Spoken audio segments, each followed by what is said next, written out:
우리 아버지의 하나님. 오늘 본문 53절에 보시면 야곱의 외삼촌과 야곱이 서로 교대로 약속한 내용이 나옵니다. 하나님 앞에 맹약한 내용이 나오는데요. 외삼촌 라반은 아브라함의 하나님, 나홀의 하나님, 그들의 조상의 하나님을 묘사했습니다. 이어서 야곱이 그의 아버지 이삭이 경유하는 일을 가리켜 맹세하고라고 기록하고 있습니다. 외삼촌과 야곱은 다 하나님을 믿고 섬기는 그런 사람들이었는데, 야곱은 바로 자기의 아버지가 섬기는 그 하나님을 얘기하면서 그 하나님의 이름으로 그의 외삼촌과 맹세를 하는 내용을 우리는 본문 53절에서 보게 됩니다. 사람이 결혼하여서 가정을 이루는 것은 하나님께서 이루어 주시고 정하여 주신 원칙이요, 법이요, 본능적인 것입니다. 결혼은 하나님 앞과 가족 친지들 모든 지인들 앞에서 하나님께서 정하여 주신 법을 따르고 순종하며 약속하는, 가정을 이루는, 그와 같은 하나님께서 정하여 주신 법을 따르고 그 명령에 순종하며 모든 사람들 앞에 약속하는 예식이기 때문에 결혼은 거룩한 예식이 됩니다. 기독교는 결혼을 성례전으로 여겼습니다. 현대에 와서는 결혼식을 성례전에서 제외시켰습니다. 성례전이라 하면 성직자가 진미하는 것을 의미합니다. 그래서 일반 세상에서는, 그러니까 성례전 하면은 교회 안에서 성직자에 의해서 진례되는 예식이 되겠죠. 그런데 성례전에서 뺨으로 인해서 어느 정도의 약식적인 행사로 치를 수 있게 되었습니다. 그렇지만 그리스도인들은 여전히 교회 안이나 교회 밖에서 웨딩홀에서 결혼을 하더라도 기독교적인 관점에서 기독교적인 형식을 어느 정도 갖춘 가운데 결혼식을 치르게 됩니다. 불과 25분 남짓한 그 시간에 결혼식을 치루어야 되기 때문에, 또한 여러 가지 사회도 보고 특성, 축가 등등의 여러 순서들이 들어가기 때문에 예전에 교회에서 결혼식 할 때는 1시간 정도 소요됐어요. 그때는 그 모든 것이 다 가능했는데 웨딩 홀로 옮겨가면서 할 때는 1시간 안에 끝나야 또한 다음 팀이 들어와서 결혼식을 할 수 있잖아요. 그러다 보니까 사진 찍고 다음 결혼하는 분들이 들어와서 일정한 시간까지 계산하다 보니까 많이 잡아야 25분 정도, 보통 25분 정도 안에 결혼 예식을 다 끝내야 됩니다. 그러다 보니까 어느 정도의 약식의 형식을 갖춘 기독교적인 결혼식을 치르기도 하고, 또 기독교적이지 않은 그저 가족들이 모여서 일반 외부 지인에 의해서 결혼식이 진행되는 거의 기독교적이지 않은 가운데서 치러지는 수상적인 결혼식도 있고요.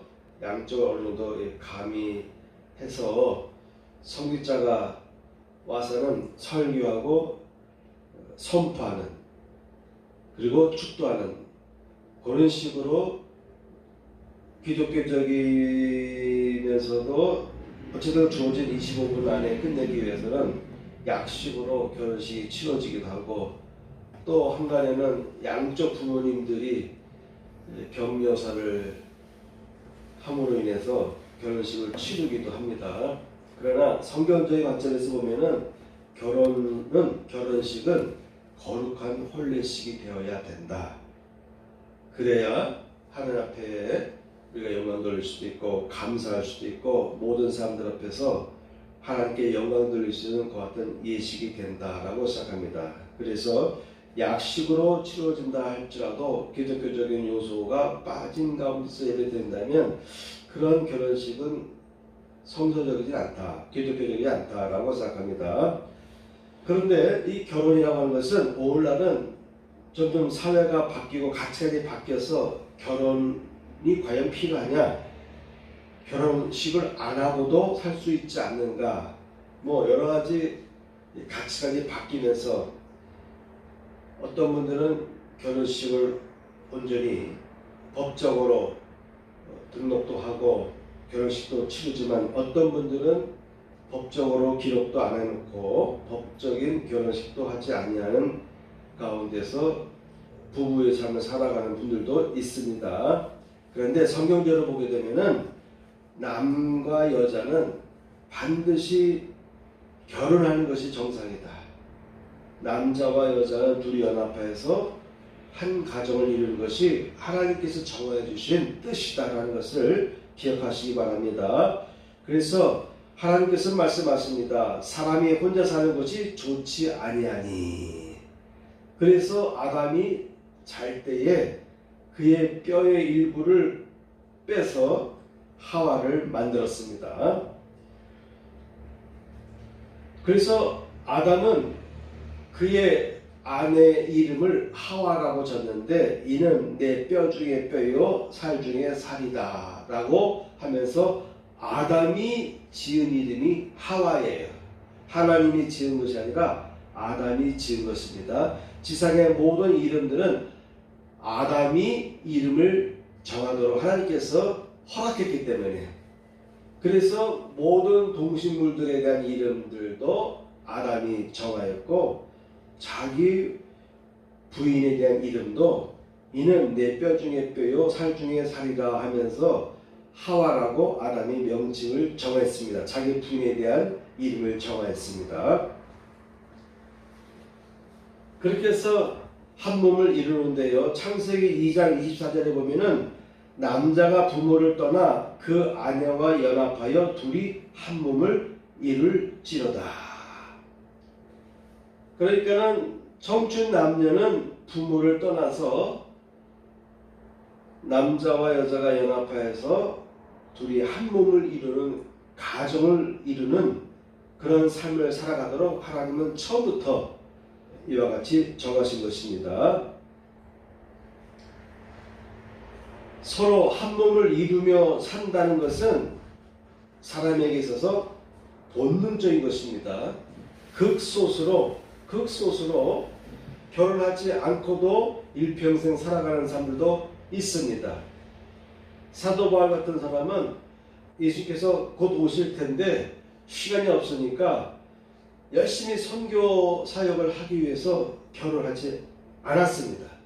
그리고 혼기를 놓친 여인들에게는 이미 혼기를 놓쳤으니 혼자 지내는 것이 좋다. 결혼하면 여러 가지 가정 일을 돌보다 보면 주님의 일에 소홀할 수가 있으니까 이와 혼기를 놓친 여인들은 그대로 지내는 것이 좋다. 그러나 이것은 하나님께로부터 받은 계시가 아니고 나의 개인적인 소견이다라고 말했습니다. 그와 같이 일부 홀로 평생 살아갈 수도 있지만 정상적인 것은 하나님 앞에서 남성과 여성은 한 몸을 이루는 것이 하나님께서 정해준 법이다, 섭니다. 그래서 여러분 요즘에는 결혼에 대해서 뭐 꼭 결혼할 필요가 있는가 이런 생각하면서 싱글로 살아가는 사람들이 많아요. 더군다나 TV에서 싱글로 나오는 사람들을 중심으로 한 여러 가지 예능 프로그램을 진행하고 있기 때문에 더욱더욱 혼자 지내는 사람들이 외로움을 덜 느끼고 그래 혼자 지내는 것도 좋아, 나만 혼자 지내는 것이 아니네 이러면서 유명한 사람들도 50대가 되도록 결혼 안 하고 홀로 지내는 사람들이 있어요.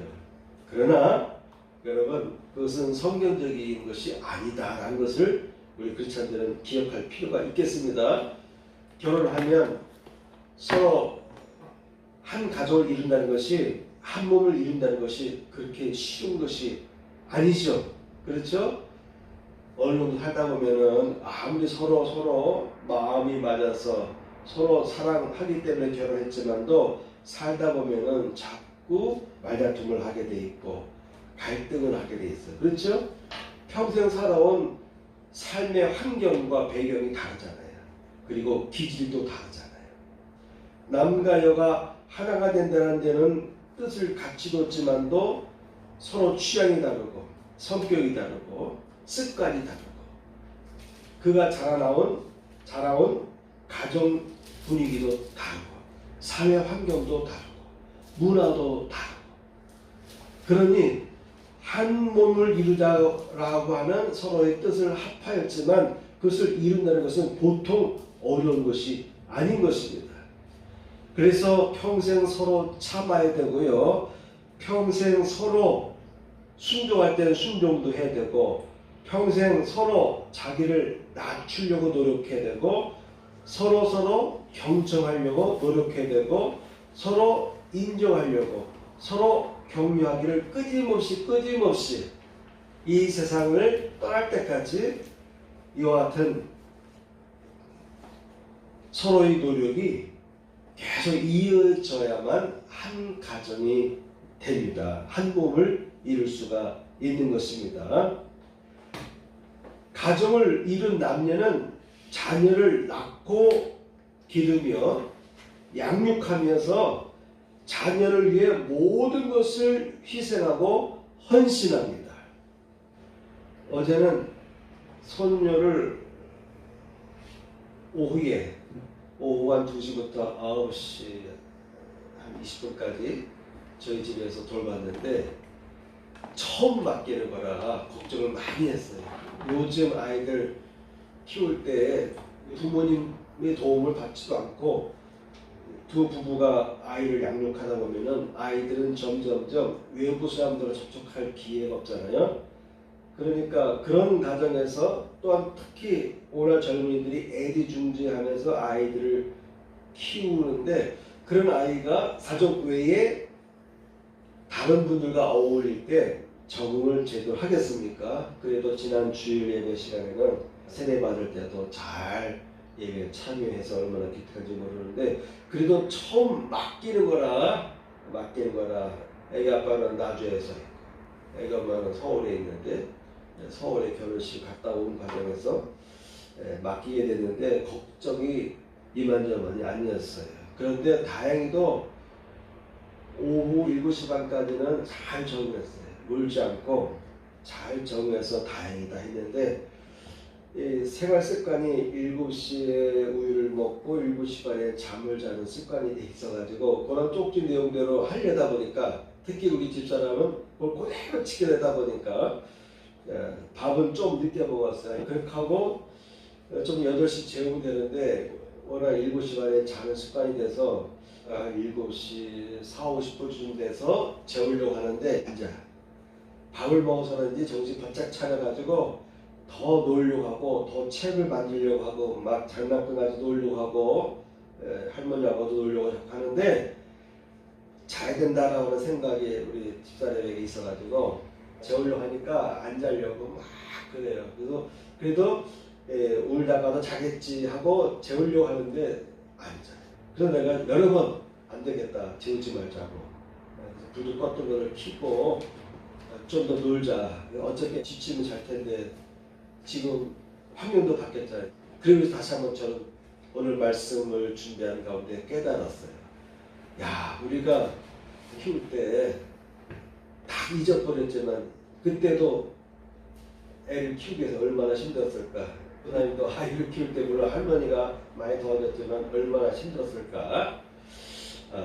우는 아이 달래줘야 되고 뭐 아이 귀 맞춰줘야 되고 울지 않도록 자꾸 옆에서 격려해야 되고 생각해보니까 아이 키우는 것이 얼마나 어려운지를 다시 한번 새삼 느끼게 돼요. 옛날 시대 분들은 자녀를 7명, 8명, 10명까지 낳아서 아이들을 막 키웠잖아요. 바닥에 있는 흙도 집어먹고 손발 더러워도 그냥 키우기도 하고.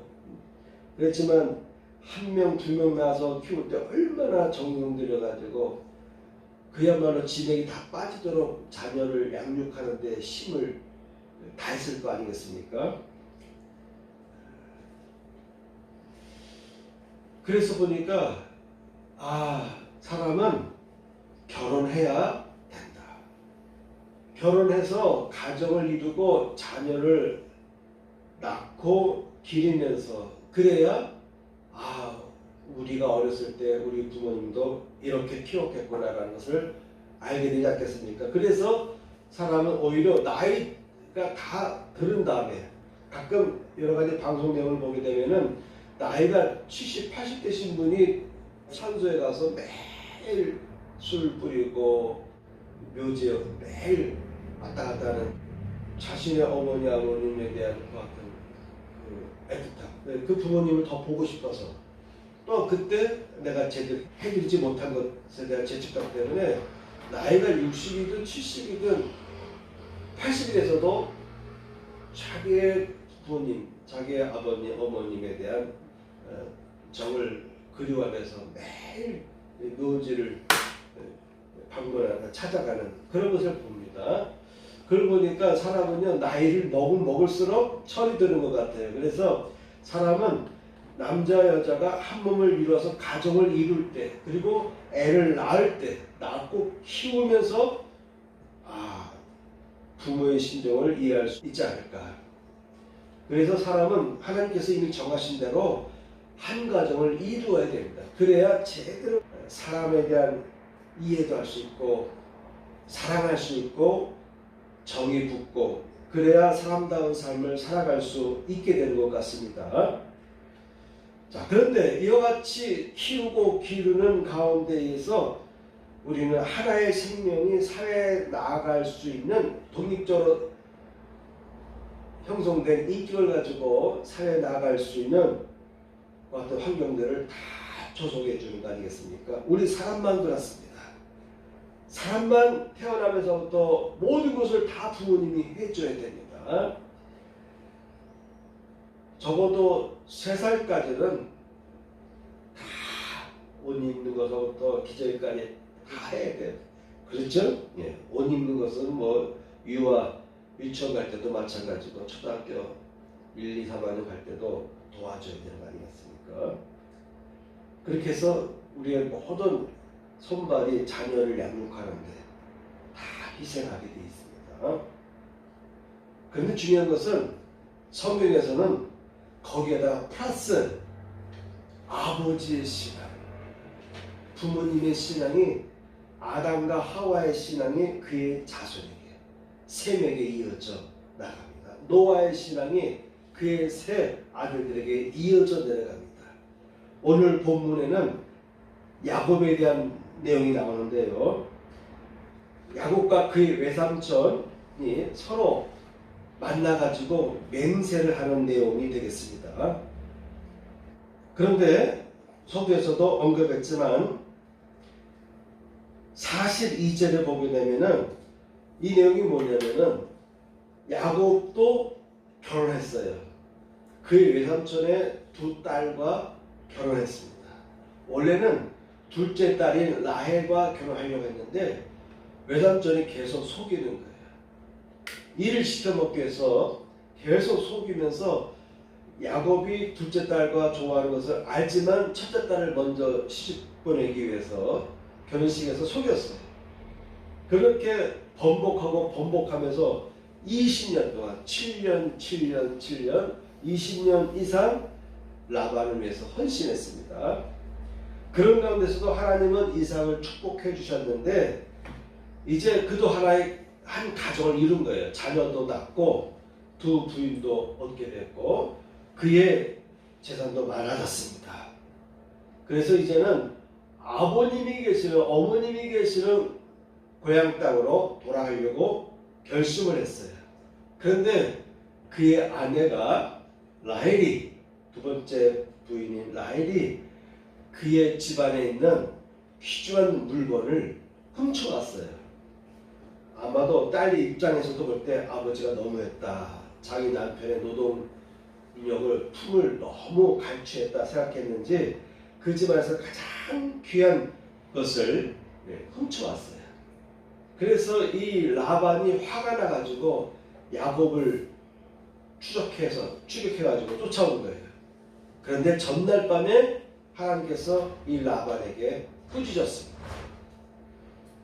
하나님의 꾸짖음을 받은 라반이 이제 야곱과 만나서 서로 대화를 합니다. 왜 너는 나의 가장 귀한 소장품을 훔쳐가느냐? 그리고 너희는 도둑처럼 몰래 도망가지 않았느냐? 라고 하면서 좀 따지는 그런 내용들이 그 전에 나옵니다. 야곱은 말합니다. 삼촌은 내 품삯을 10번이나 바꿨습니다. 라고 야곱도 서운했던 내용을 얘기를 하면서 나는 갖고 오지 않았다는 거예요. 사실은 드라빔이라고 하는 그 소장품은 하나님을 섬기는 데 있어서 매우 중요한 소장품이 되겠습니다. 그것은 그의 딸이 훔쳐온 거예요. 그 집안에서 그래도 소중하게 여기는 것을 훔쳐온 거예요. 그동안 아버지가 내 남편에게 10번씩 품값을 속였는데 이번에도 가져가야 되겠다 해서 가장 귀중히 여기는 드라빔을 훔쳐온 것입니다.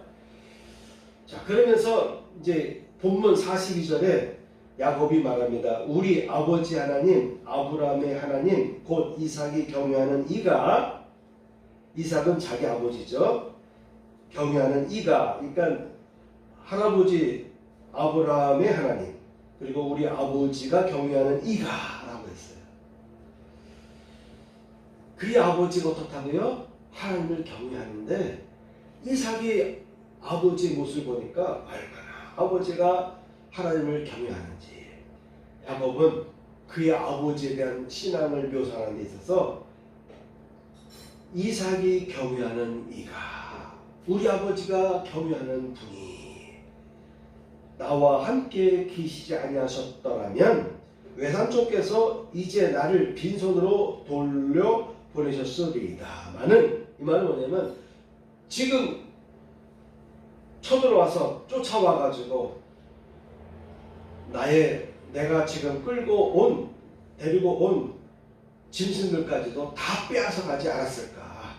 목숨은 살려둘 줄 모르지만 지금까지 내 품삯을 10번이나 속였던 외삼촌께서 나의 이 재산까지도 약탈해 가지 않았겠습니까? 강탈해 가지 않았겠습니까? 그런데 나의 아버지 이삭이 경외하는 그분이 나와 함께 계셨기 때문에 어젯밤에 삼촌께 밤에 나타나셔서 꾸짖으신 것입니다. 현명하여 이르되 너는 삼가 야곱에게 선악간에 말하지 말라 하셨더라. 지금 라반이 와서 얘기하는 거예요. 야곱아, 내가 어제 밤에 꿈을 꿨는데 하나님께서 너에게 선악간에 말하지 말라고 질책했다. 이런 말을 듣고 야곱이 말하는 것입니다. 하나님께서 그런 꿈을 통해서 말씀하셨기 때문에 이제 나는 빈손으로 돌아가지 않아도 될 것이 되었습니다. 빈손으로 돌아가지 않게 되었습니다. 그러면서 말합니다. 하나님이 내 고난과 내 손의 수고를 보시고 어젯밤에 외삼촌을 책망하셨나이다 라고 말하는 것입니다. 자, 여기서 우리가 관심을 가져야 될 부분은 이삭이 경외하는 이가. 여러분의 자녀들 중에 아버지를 생각할 때 남들 앞에서 우리 아버지에 대해서 말할 때 우리 아버지는, 우리 어머니는 하나님을 경외하는 분이셨습니다 라는 그 같은 고백이 나오면 얼마나 좋겠습니까? 우리 부모님 예수 믿으셔 이런 말도 할 수 있지만 우리 엄마는, 우리 아버지는 하나님을 진짜 경외하는 분이었어. 지금도 경외하고 계셔 라고 하는 표현과 우리 부모님 예수 믿으셔, 우리 부모님 교회 다니시지 이렇게 말하는 것과의 차이를 보시기 바랍니다. 어릴 때부터 아버지 이삭이 하나님을 섬기는데 우리 아버지는 하나님을 제사하는 분이다라고 말해도 되는 거예요. 하나님을 믿는 분이다라고 말해도 되는데 하나님을 경외한다라는 말로 표현했을 거예요. 어릴 때부터 아버지의 신앙, 어머님의 신앙을 어릴 때부터 본 거예요. 어떤 면에서? 하나님을 경외하는 부분에서. 요즘 젊은 부부들이요, 자녀를 키울 때 얼마나 잘 키우는지 몰라요. 우리 시대와 다릅니다. 장난감도, 책 장난감도 있으면 피면은 필 때마다 그림도 있고 동화 간단한 글씨도 있지만 거기에 알맞는 노래가 나와요. 동요가 나와요. 그래서 어릴 때부터 동요를 듣고 그림을 보고 또한 부모님들이 그 내용을 읽어주면서 여러 가지 그 뇌를 활성화시키는, 총체적으로 전인격적으로 활성화시키고 성장시키는 그런 데 열심을 하고 있고 또한 사회가 그와 같은 모든 여건을 다 갖추고 있어요. 그래서 어린아이를 키울 때 어떻게 하면 이 아이에게 두뇌 판단, 여러 가지 연상력, 청력, 여러 가지 반응들, 실제적인 반응들도 보니까 요즘에 보면은 벌써 몇 달 되면은 아기가 무릎에 힘을 갖고 있는지, 또한 이 아이가 일어나기 위해서는 어떤 운동을 시켜야 되는지, 그러니까 3개월, 4개월, 5개월, 6개월 된 애기들에게도요 운동을 시키려고 한다니까요. 일어서게 하기 위해서, 팔로 일어서게 하기 위해서. 우리는 안쓰러워서 그러면 안 되는데, 엎어지는데 넘어지는데 생각하는데, 요새 젊은 부부들은 다 유튜브를 통해 가지고 책을 통해서 다 알아가지고 몇 개월 되면은 이 아이가 움직이는데, 일어서는데, 팔을 딛고 일어서야 되는데, 그렇게 하기 위해서는 힘도 필요해서 억지로 아이가 두 손을 짚고 일어서도록, 또 그런 모습 보고 잘한다 해서 자꾸 팔로 버티는 그 같은 지구력, 이런 것들을 키워주는 운동들을 하고 있고, 예능 프로그램에서도 그런 내용들이 나오더라고요. 그런데 성경에서는요 그런 내용도 필요합니다. 그런 내용도 필요한데 유대인들은 하나님을 경외하는 것을 가장 중요시 여겼어요. 지금도 유대인들은 자녀들을 키울 때 하나님을 경외하는 그러한 것부터 먼저 시도합니다.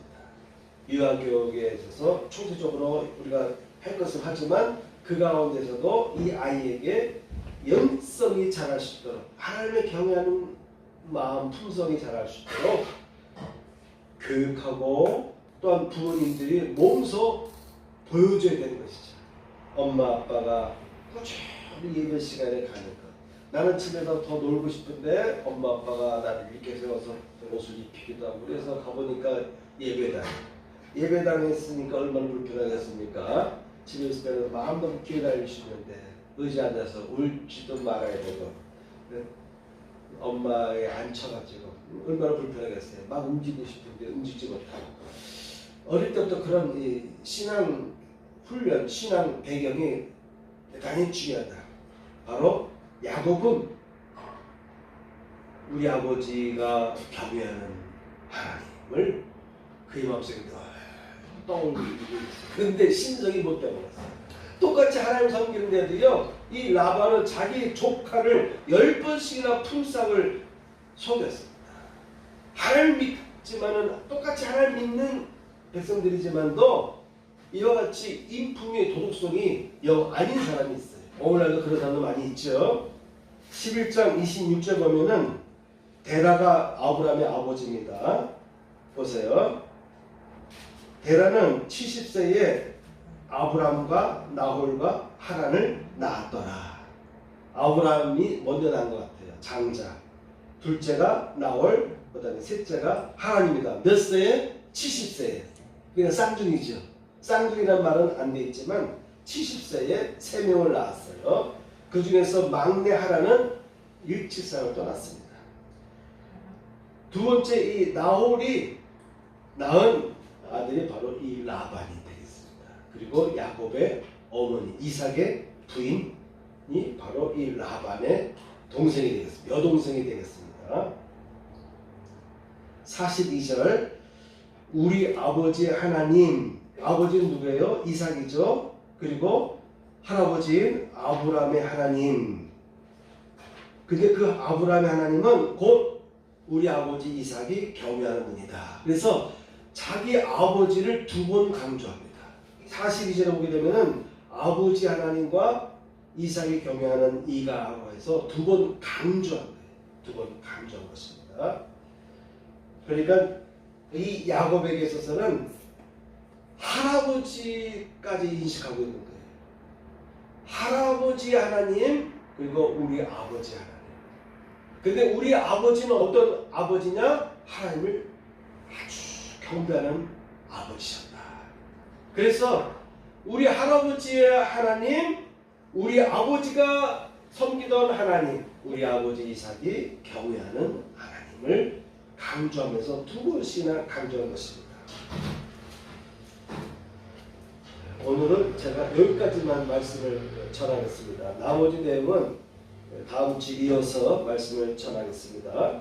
이탈리아에서 성 어거스틴이 활동을 했는데 그 성 어거스틴이 오늘날 성자의 반열에 오를 수 있었던 것은 바로 그의 어머니 모니카의 신앙 그리고 그의 흘리는 눈물로 인해서 성 어거스틴이 회심하여서 기독교의 위대한 신학자가 되었다고 하는 것입니다. 바울 이후에 가장 위대한 신학자에게는 성 어거스틴을 들 수가 있습니다.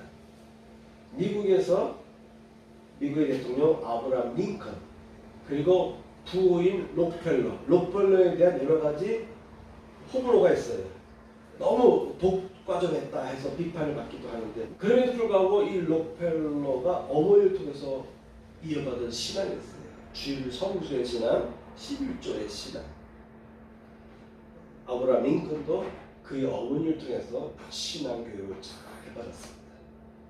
이와 같이 훌륭한 믿음의 삶을 살아가는 사람들 보게 되면 그의 어머니 혹은 아버지의 신앙이 그의 전 인생을 좌우하게 했다.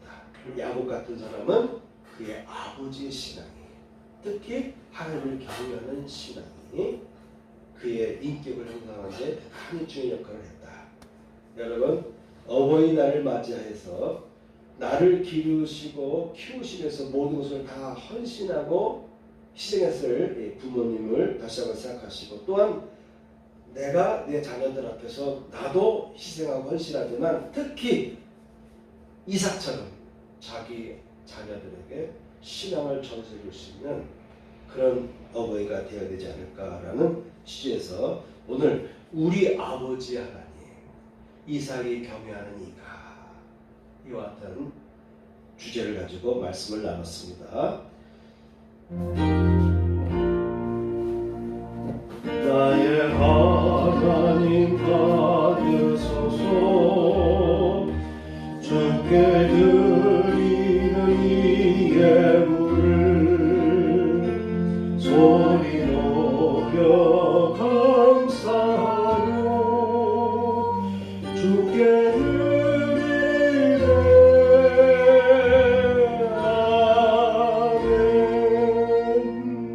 아멘. 가슴에 손을 얹고 좋은 기도를 드리겠습니다. 하늘의 하나님 아버지, 오늘 이 시간에도 하나님 앞에 영광 돌리기 위해서 예배를 드리며 아름다운 예물들을 봉헌합니다.